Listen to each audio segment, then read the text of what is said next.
Well, guys, I killed the biggest buck of my life this fall, but you wouldn't have expected it by the way my season started out. I've got the whole story today on the Persistence Outdoors podcast.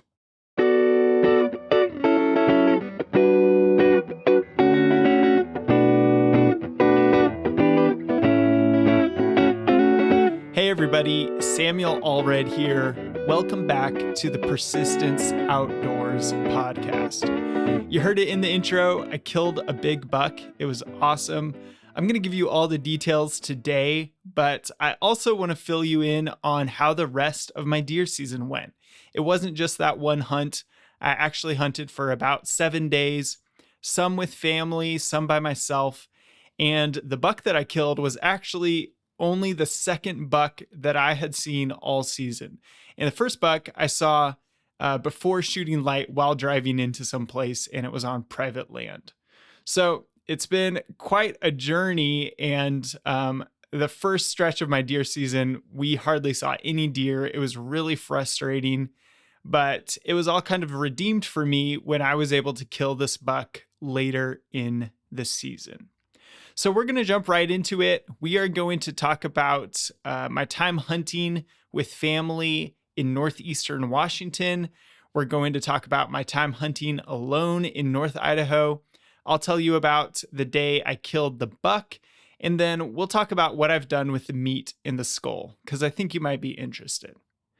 Before we get into it, as always, if you enjoy this podcast, if you've learned something new, please take a moment to follow the podcast, to leave a comment, and to send an episode to a friend.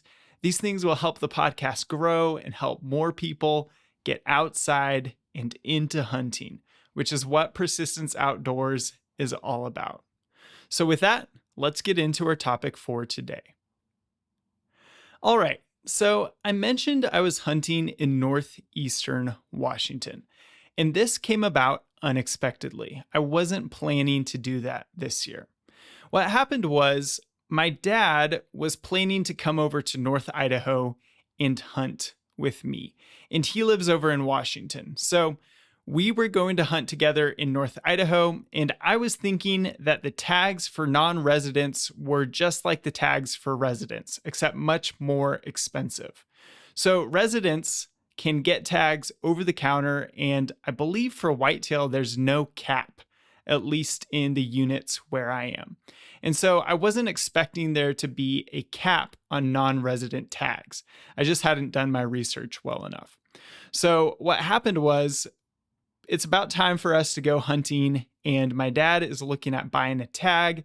I had pretty much invited him out. I was like, if you want to pay, the price for a non-resident tag, we could hunt deer together, and there's a good chance that we'll at least have an opportunity on a doe, if not a buck.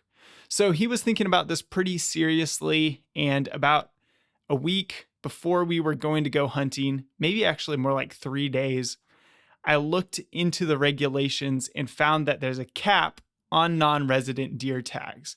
So immediately I called Fish and Game and asked them about it, and they said, well, actually, all the non-resident deer tags are sold out. So all of a sudden, our plans changed.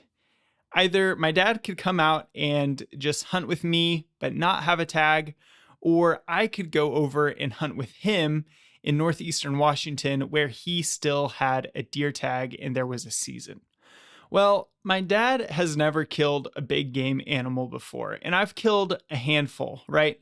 And so I was really excited for him to get a chance to kill a deer. And that was kind of why I was thinking of inviting him in the first place. And it's funny because, there's this dynamic, right, where he would be just as happy to see me kill an animal as I would be happy to see him kill an animal. And you could even imagine a scenario where you both have tags and you're like, you shoot it.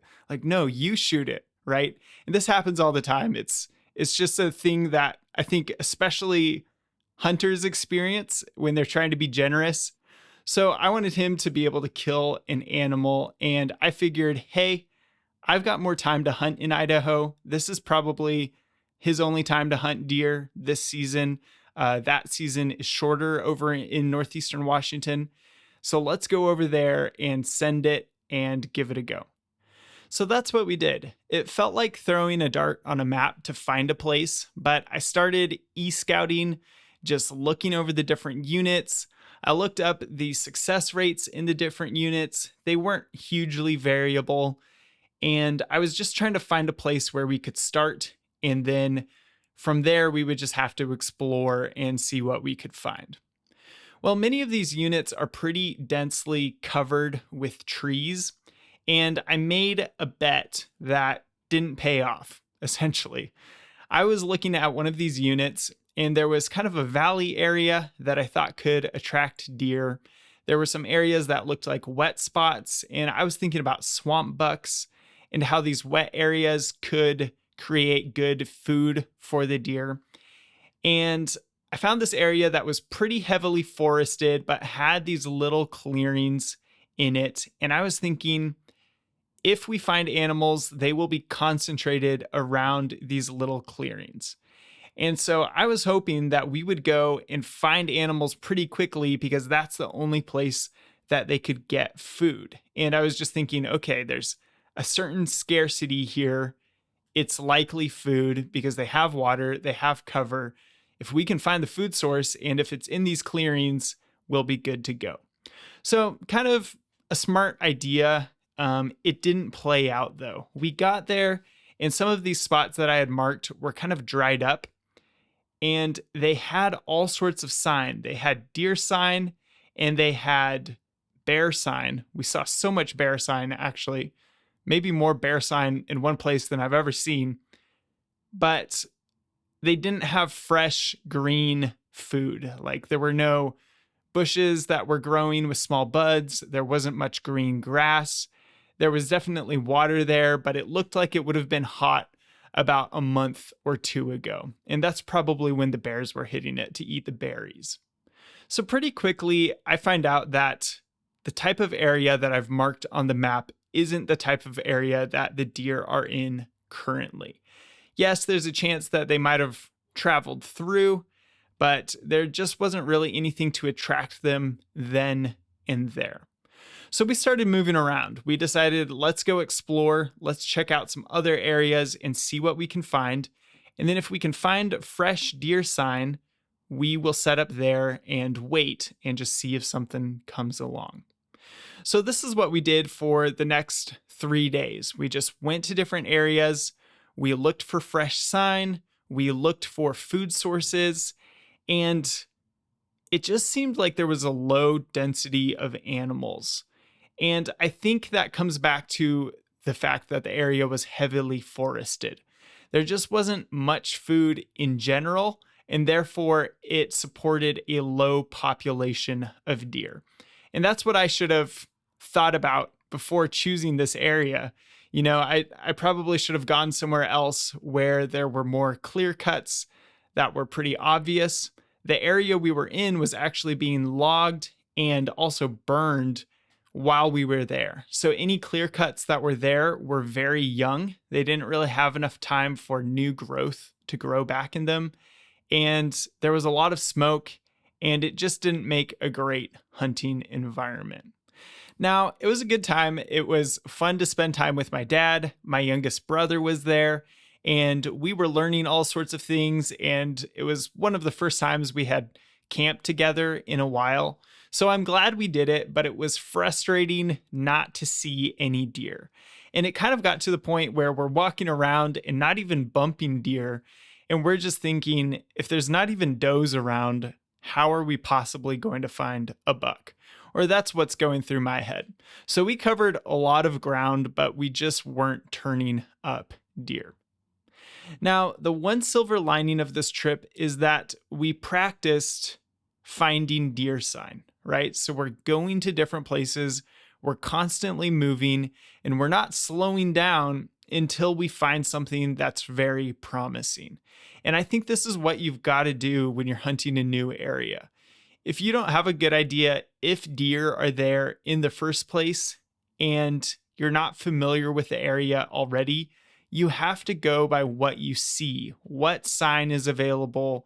You have to make your best real-time judgments And you can't just go in and expect to sit in one place and see some deer come by. It might just not happen. So practicing this was very helpful, and it actually helped me kill my buck later in the season.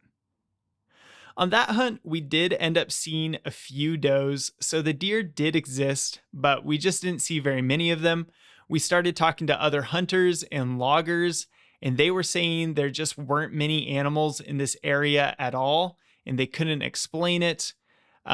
We actually packed up on the last day. We had packed up our camp and we're driving out, and I saw 3 does climbing up this clear cut, and I waved out the window to my dad. We stopped, got our boots back on, grabbed the rifle, ran up this hill, and were unable to relocate these deer. I don't even know if there was a buck with them. So it was a really challenging and discouraging hunt overall. And I think it's summed up best by my youngest brother, who, when I asked him, "Hey, would you go hunting again?" he says, "Not here." And that pretty much sums up the entire trip. All that being said, though, I still had time to hunt in North Idaho. In episode 58, I talked about killing my first elk, and there was a group of guys who invited me out to go hunting with them. They're super experienced, and it's been great to learn from them.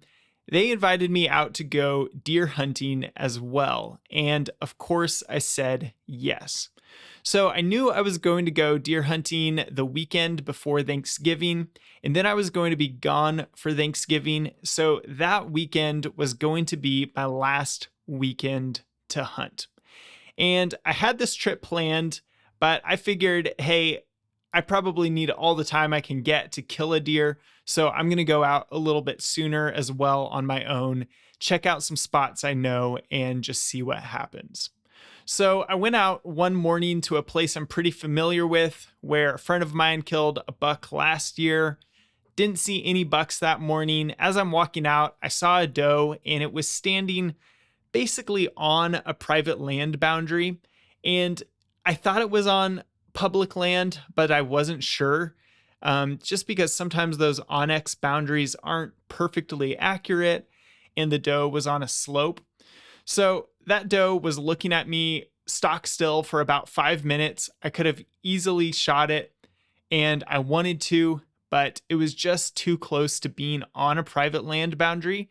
And I was concerned that I would take the shot thinking it was on public and then go down and find that there was some sort of private land marker, or the deer would run onto private land, and then the owner would be like, "Well, you shot it on my land, first of all," and then I would have this whole big issue on my hands.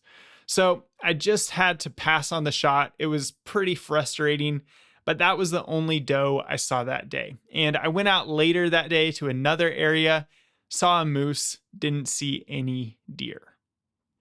That's all the time I had to hunt that weekend. I was glad that I was able to get out, but I still wasn't seeing many deer, and I'm starting to feel the pressure of only having 2 more days to hunt left in the season.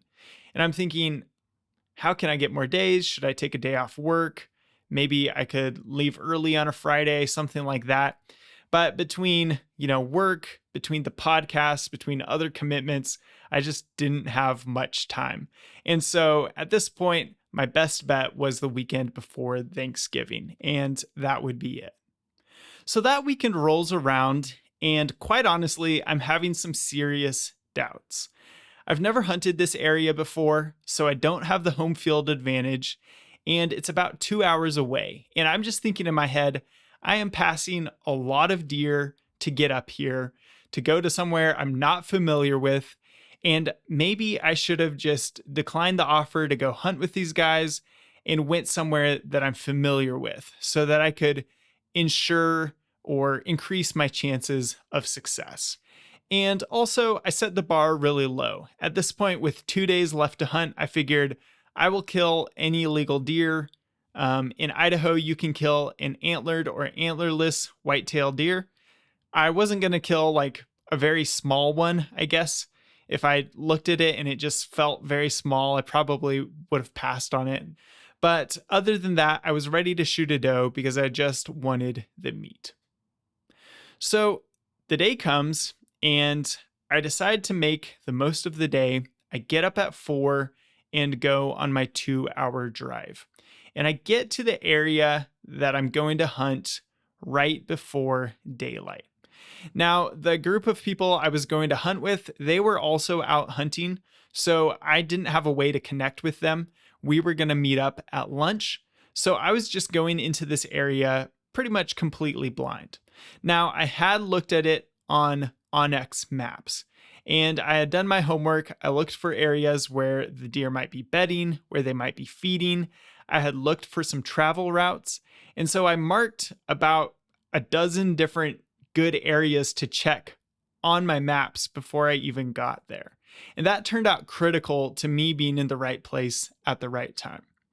So I get to my area where I'm going to hunt just before daylight. I saw a couple deer driving in, and I'm thinking, okay, we're in the game. I've got the whole day to hunt. It's mid-rut. I'm ready to go. All my doubts had faded away, and I was back to being completely stoked to be out hunting deer. So I start walking in, and my plan is exactly the same as what I was doing in northeastern Washington. I was going to keep checking spots that I thought were likely until I found an overwhelming amount of fresh sign or live animals. And so I went to the first spot that I had marked on my map, and it was kind of a low area, and I was thinking it would create a travel corridor.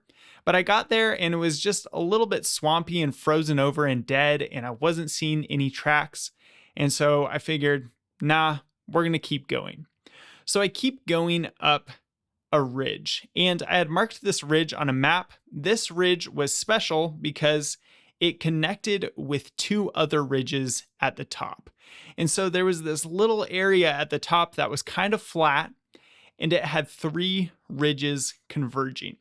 And ridges are like highways for animals, right? It makes it easier for animals to travel. So I was looking at this area and I'm thinking, if there's deer here and if they're moving, it's likely they will move along the ridges. If they want to get from one ridge to another, they're going to go through this flat area at the top. And with 3 ridges, there's a pretty good likelihood that some animals are going to use one of those ridges. And so I'm planning to go up to the top and set up there and ambush deer as they're moving through there. And I figured it would be a pretty good spot for the rut because during the rut, bucks are running around looking for does. And if there was any daylight movement, there's a good chance they'd be running those ridges, right? So this was my best bet, but I still needed to go up there and look for fresh sign.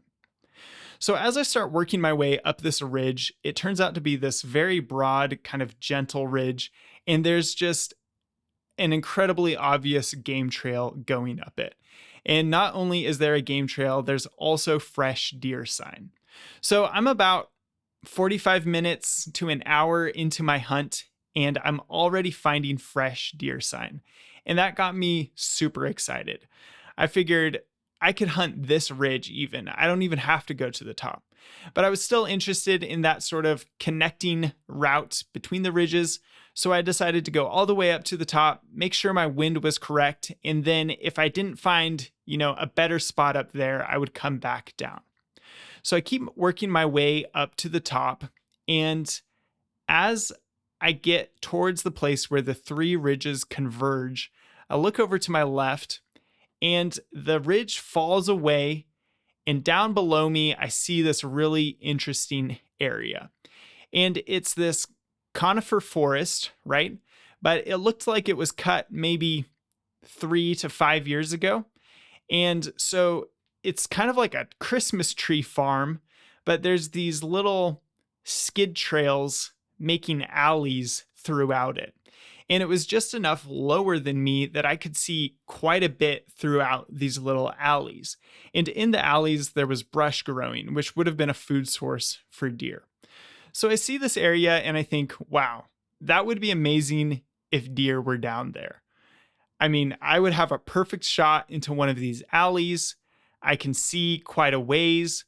I should probably stop and just give it a good looking over. So that's what I did. And really, I intended to go back behind me to the top of the ridges and hunt there.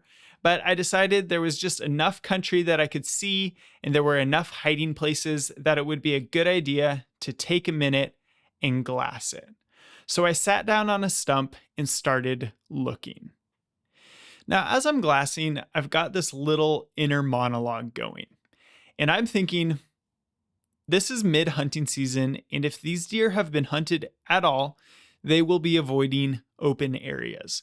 You see it all the time. Hunters are attracted to open areas where they can see because it feels like it increases their chances of killing an animal. But in reality, the animals just stop going to those open places and stay in the thick stuff. And so you'll have an area where hunters keep looking into the same big clear cut, but all of the deer have gone into the thick stuff. So my mind is telling me that I'm looking in the wrong place, because if I can see this amount of country, it's unlikely that deer are going to be there at this time of year. And as I'm thinking this, a deer walks out of the trees about 55 yards away. Now, I'm completely exposed, but what I had going for me was that I was in an elevated position compared to the deer and that the wind was in my favor.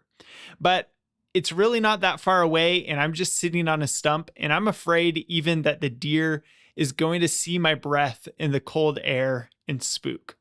But it doesn't spook, it just meanders around, and at first I can't tell if it's a buck or a doe, but I'm able to take a quick peek with my binoculars, and I see antlers, and I think, oh my goodness, it's my lucky day.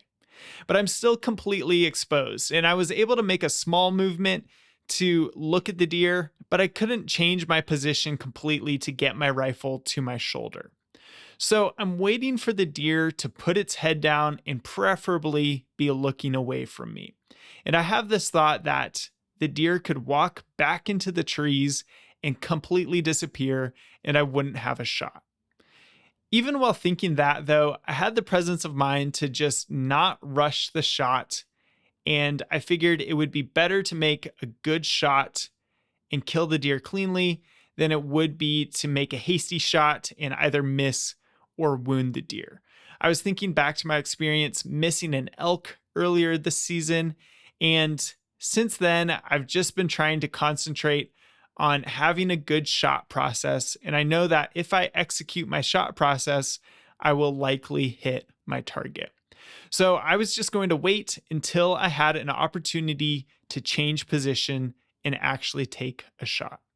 So the deer puts its head down and starts walking away from me, and at this point another deer walks out, and it's a doe. And this was actually a good sign, because since the doe was there, it meant that this buck might stick around a little bit longer. So the buck did walk into some trees, and I didn't see him for a moment, but I took that opportunity to move. I kind of got off the stump and was just sitting down, and then braced the rifle on my arm, which was touching my knee, right? And then the buck walks out again, and I'm just trying to be still. And at this point, it's facing me, and it actually lifts its nose up into the air and sniffs the air. And I'm thinking, oh my goodness, please do not smell me. But the wind was still just slightly in my favor, and he didn't notice anything. And so he puts his head down and starts walking to my right. And I still didn't have a perfect shot angle, and I'm just waiting. He finally stops in an open area, puts his head down, and I choose a spot behind the crease of his shoulder and pull the trigger. Immediately, he kicks both feet in the air, and I'm confident I've hit him. He makes a mad dash to the right and just sprints straight ahead, left to right, about 40 yards. And I can see where he goes. I have the presence of mind to get my head out of the scope and watch him just with my eyes. And so I see the path he takes, and as soon as he kind of stops his forward progress, I'm also marking where he stopped and where I took the shot. And I even got my phone out and took a picture so I could remember in case I needed to go down and find blood. So he runs to the right and stops, but I can tell that he hasn't fallen yet. I don't hear any thrashing. It doesn't sound like he's breaking any sticks, and he just seems to be stopped on his feet. So I'm watching him and I'm pretty confident I've hit him, but he doesn't seem to be going down. And so I marked the location with my binoculars. I found the tree that he was standing next to, and then a log that was kind of closer to me, between me and him. And I marked both of those. And then I pull my rifle up to my shoulder and look through the scope and find that tree and find the log. And I can just see a little piece of his back through the bushes. And at this point, I know I've hit him once, and I think I need to hit him wherever possible. Even if that piece of animal that I can see is his hind quarter, for example, I think that he's hurt bad enough that just another shot is going to continue to make him bleed, hurt him more, slow him down. And so I just need to hit him again. But it did look like his back, and I was hoping it was more of the front side of the animal. And so I centered my crosshairs on what I could see and took the shot. After the second shot, he ran in a straight line from left to right again, about 50 yards, and then fell down. I could hear him thrashing around for a moment, but I could tell very clearly that he had fallen, and I could see the area that he was thrashing around in. Couldn't quite see him, but I was pretty confident I knew where he had fallen. And I felt really good after that. I had finished the job, he was down, and at this point, I just needed to let him expire and go find him. So while I'm waiting, I mark again the area that I think he's fallen. I take a picture. I look at 3 different trees so I can triangulate where he's lying, and I decide to give him about 10 minutes. Well, while I'm waiting, I get up and walk around a little bit, and I walk further down this ridge that I'm on, and I keep looking in the area where I think he fell, and I see this white patch out in the bushes. So I use my binoculars, I take a look at it, and sure enough, it's my deer. He's lying on his side, he's not moving, he's got his belly exposed, and I think, man, that's a dead deer. I think I'm gonna go down and take a look. So I waited about 8 minutes probably, but once I saw him on his side, I figured I could go and retrieve him. And so I start working my way down the hill. I reload just in case I have to shoot him again. I get up close though, and sure enough, that second shot hit him right through the center of the lungs. It was a quartering away shot. It entered towards the end of his ribs and hit his offside shoulder, and he was completely dead. It wasn't until I walked up on him that I saw he was a big deer. I could tell immediately that he was bigger than any deer I had killed before, just a big body, and he had a gorgeous chocolate rack with 6 points on each side. It wasn't super tall, and 2 of those points came from split brow tines, so it was more like 4 points between the 2 split brow tines, if that makes sense. But for an Idaho deer, especially a deer that doesn't live near ag land or anything like that, it was really an incredible animal.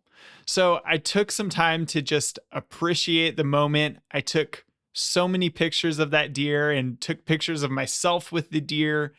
And I was just looking it over, and I couldn't have been more thrilled.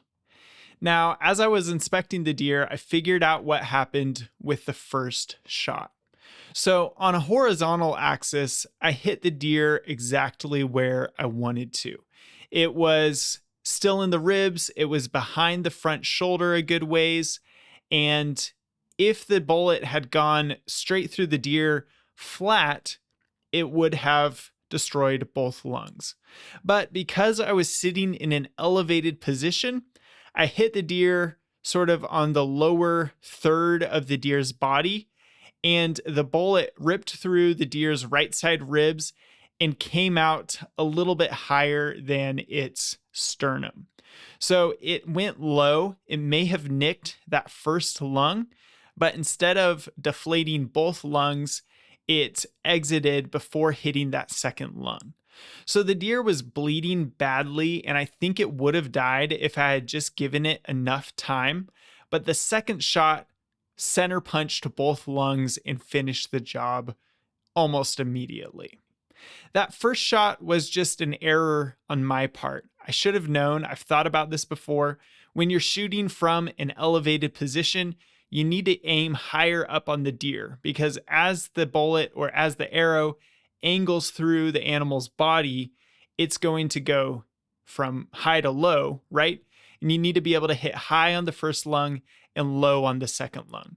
Where I aimed, if I had been on a flat plane, if I had just been shooting at a deer on my same level, I likely would have killed that deer. I may have been a little bit low still, but I hit essentially where I was aiming. I was just aiming in the wrong place for that scenario.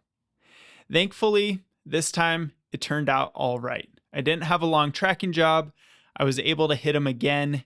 He bled plenty and he died in sight. So I couldn't have asked for better, besides maybe better placement on my first shot. It was a very satisfying hunt. It was a lot of fun, and it was so surprising and just an incredible gift to be able to kill a big buck when I was ready to kill pretty much the first deer I saw. After that, I started texting and calling with the guys who had invited me out. They were out hunting and they said I should just leave the deer where it was and we could come back with a four-wheeler to extract it. So I gutted it out. I grabbed the liver and the heart and put those in a bag, grabbed the tenderloins and put those in a bag, and threw that in my backpack. And then I walked about a mile, maybe a mile and a quarter, back to my car and went off to find the other guys so we could retrieve this deer. It took me a while to find them, and I was slightly worried about the temperatures. It was an unseasonably warm hunt, so it was around 45 degrees during the day, maybe a little bit warmer. And so I was just thinking about leaving that deer there pretty much whole, the hide on the ground. But I had gutted it out and I had propped it open, so I knew it would be losing heat. I don't think I was really worried about it spoiling as much as it maybe not being the best product that it could be. In the past, I've killed deer and then had them into refrigeration within 4 hours. And so compared to that, my experience in the past, this was very slow. We didn't even retrieve the deer for 4 hours because I had to go down and find these guys, went to their camp, chatted a little bit, then grabbed the four-wheeler, drove up there, loaded it up. And so with daytime temperatures around 45 degrees, that's the top end of refrigeration temperatures. And I probably didn't have anything to worry about, but I just had it in the back of my head. And I always feel like once I have a dead animal, the clock is ticking. Well, we got it back to camp, and back at camp, one of the other guys in camp had killed a very nice deer as well. And he had had it hanging up overnight in these temperatures. It wasn't smelly or anything, and nobody seemed worried about it. I think it was only me just feeling like I had a monkey on my back. So we hung up the deer. We were taking some photos. We were admiring them side by side. It's just something you do when you're kind of basking in the glory of killing a big buck. I think everybody enjoyed it, but I knew that the next day it would be rainy. It still wasn't getting that cold, and so I decided to go ahead and cut up the buck that day. It was kind of nice to have the deer hanging up. Most of the deer that I've quartered out are just on the ground, and so having it hanging up means that you don't have to worry about stuff just falling in the dirt as much. It's all off the ground, and it can be a little bit more clean. I went nice and slow. I had all day, really, and I just skinned it out, skinned the whole thing in one piece, took that off, and then started cutting the quarters off, put those in game bags, laid those on a tarp, and then finally used a saw to get the neck meat off. And I got quite a bit of meat off that buck. I later weighed the neck, and the neck alone was 17 pounds.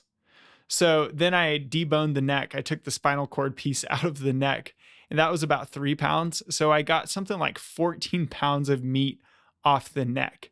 And all of that I just kept as stew meat. That was pretty incredible. I've never had a deer with a neck that big.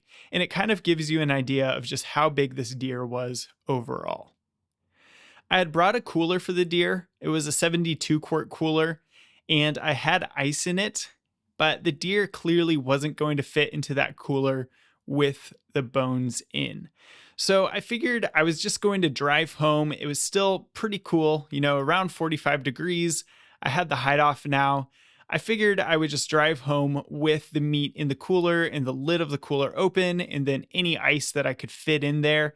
And I figured it would be okay, but I was still a little bit nervous about it. We then went to dinner that evening, and I just had the deer in my cooler in the back of my car. Not super warm, not super cold. And I just had to let it be and not worry about the outcome too much. It was probably 14 hours from killing the deer to actually getting it into proper refrigeration. So during those 14 hours, it was around, 40 to 50 degrees. It spent maybe about half that time with the hide on, but with the guts out. And then the second half of that time, it was pieced out into quarters. It was still cooling down. Once I finally got it home, I put it in my refrigerator. I think I overstuffed the refrigerator because it wasn't cooling that well. And then the next morning, I finally rearranged in the refrigerator, got the airflow working again, took the temperature of the refrigerator. It was around 42, and the meat was finally chilling properly. So that all took much longer than I would have liked it to. I would have preferred to get that deer into refrigeration within 8 hours, but the ambient temperature wasn't too high. The refrigeration was okay, and all the meat turned out just fine. I haven't tasted anything gamey. I didn't have anything spoil, even meat near the bones. And in reality, I probably didn't need to worry. Everybody likes to process their deer a little differently. I really like stew meat, so I did this whole deer as steaks and stew meat. The front shoulders were just stew meat. I didn't even cube it up, really. I kept it in big roasts. I kept the back straps, the tenderloins, the top round, all for steaks. And then I might make the sirloin tips into steaks. Not really sure what I'm going to do with those. But everything else just were big chunks of stew meat that I vacuum sealed and then put in the freezer. I did better on this one than on my elk. On the elk, I was cutting pieces off, trying to break down the huge quarters and then putting them in plastic bags and then into my fridge. But what happened is they were just sitting in the fridge in some of their own juices. And although they weren't like spoiling badly, they started to turn a little bit gray or brown. And it's just not as nice as when you cut it off and vacuum seal it pretty much immediately. So on this deer, I kept all the meat together on the quarters. And then once I cut it off, I either kept it in the fridge for a short period of time in an open container so that all the extra moisture could evaporate and that there would be exposure to air and it would stay nice and fresh, or I vacuum sealed it right away. So overall, I think I processed this deer better than I processed the elk, even though there was that long time before it was into good refrigeration. Now, I wasn't really expecting to kill a good buck, especially because I would have taken a doe. And so now I have this nice rack of antlers and I didn't know what to do with it. I could have sent it to a taxidermist to get it Euro mounted, so get the skull cleaned and bleached, and it looks really nice. And I did that with the elk, but it would have cost me some money and I'm trying to be frugal. And so I kind of had a dilemma. I could just cut off the antlers and keep them kind of as a memento. I was hoping that I would kill a buck and then have some rattling antlers, But these antlers are a little bit non-typical, I guess, and in a way they're kind of cool, and I'd rather have them as a trophy than as rattling antlers where I could break off all the little extra points and things like that. So I really wasn't sure what to do with it. At some point, I just decided I'm not going to pay the money to get it Euro mounted. So either I can do it myself or I will just go ahead and cut off the antlers. But either way, I needed to skin out the head, and I thought it would be good practice either way. So I started skinning out the head, turned out really fun. I kind of got carried away. I did the whole thing, and then I took off the lower jaw, and that was really interesting to see how it's all connected. And once I had the skull skinned out and most of the muscle off, it looked a lot smaller than I had expected. So I figured, well, maybe if I find a big enough pot, I could boil this. So I went to Walmart, I grabbed a little cheap $18 sort of home decor tin bucket sort of thing. It's more of an oval, not really just like a big round pot. And it turned out to be the perfect size to be able to set the deer skull into without having too much extra water that I needed to heat up. Now, I live in an apartment and I don't have a very powerful stove. I've been meaning to get a Coleman 2-burner stove, but I've just been using my tiny little backpacking stove. And so I didn't really have a way to boil it at my apartment, and I wasn't going to do it inside. I know it smells bad, so I didn't want to do that. But thankfully, a friend of mine said I could boil it at his house. So I brought it over to his house. We boiled it for 3 hours on his stove, and he's actually still got it. Once I pick it up from him, I will then go ahead and pressure wash it and probably bleach it with some hydrogen peroxide, the type of stuff that you use for bleaching hair. And so it will be my first DIY Euro mount. We'll see how it goes, and I will keep you guys updated. For any of you who are interested, I tried scoring the buck. And I've never done this before, but I wanted a ballpark and sort of a reference for how big this buck was so that if I did cut off the antlers, I would sort of know what my personal best was. It's weird because you could have a buck that's really big and heavy, but with small antlers, or a smaller buck with big antlers. But of course, it's just one standardized way to be able to keep track of how big animals are. So I used the Boone and Crockett scoring system. It was the first time I did it, so honestly, I don't know how accurate I was, and I wasn't trying to be too precise, but it came out to about 135 and an eighth gross, and then 122 and 3/8 final. So that was pretty cool. Obviously not a monster buck, but a very solid deer for this area. All right, guys. Well, I hope you've enjoyed this episode. We've covered a lot of ground. It's obviously been a banner year for me, and I really don't know how I'm going to top it. In the back of my mind, I want to be able to kill like a bear, an elk, a deer, all in one season. And that would be maybe my next goal, but hunting is so fickle. There's so many variables. I could go next season and not even kill a deer. So I'm trying not to get my hopes up too high. I'm just enjoying the success of this season, the meat from this season, and hopefully I can approach it with an open mind next year. With that, I will wrap this up. Hope you all have a great week, and I will catch you on the next one.